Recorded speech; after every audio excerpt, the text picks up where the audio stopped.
কলম্বিয়ার দক্ষিণ পশ্চিমাঞ্চলে উড্ডয়নের কিছুক্ষণ পরেই দেশটির সামরিক বাহিনীর কার্গো পরিবহন বিমান বিধ্বস্ত হয়ে কমপক্ষে ৯০ জন নিহত হয়েছেন। বিমানটিতে মোট ১২৫ জন যাত্রী ছিলেন।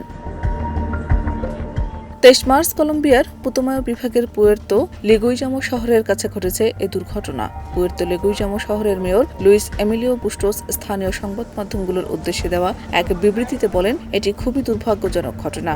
আমরা এ পর্যন্ত ৯০ জন নিহতের খবর সম্পর্কে নিশ্চিত হয়েছি। এই সংখ্যা আরও বাড়তে পারে। পুতুমায়ো বিভাগের গভর্নর জন গ্যাব্রিয়েল মোলিনা বলেন, নিহত ৯০ জনের মধ্যে ২১ জনের মরদেহের পরিচয় এখনও শনাক্ত করা সম্ভব হয়নি। বিধ্বস্ত হওয়া উড়োজাহাজটি ছিল মার্কিন সমরাস্ত্র ও যুদ্ধযান নির্মাতা কোম্পানি লকহিড মার্টিনের তৈরি একটি হারকিউলিস C-130 বিমান। কলম্বিয়ার প্রতিরক্ষা মন্ত্রী পেদ্রো সানচেজ সামাজিক যোগাযোগ মাধ্যম এক্সে পোস্ট করা এক বার্তায় জানান, বিমানবন্দর থেকে উড্ডয়নের পর মাত্র ১.৫ কিলোমিটার উচ্চতায় থাকা অবস্থাতে বিধ্বস্ত হয়ে ভূমিতে আছড়ে পড়ে বিমানটি। এক্স বার্তায় কলম্বিয়ার প্রতিরক্ষা মন্ত্রী বলেন, বিমানটি কোনো প্রকার হামলার শিকার হয়নি এবং সেটির চালকরা যথেষ্ট দক্ষ ও অভিজ্ঞ ছিলেন। শাহনাজ পারভীন, দেশ রূপান্তর।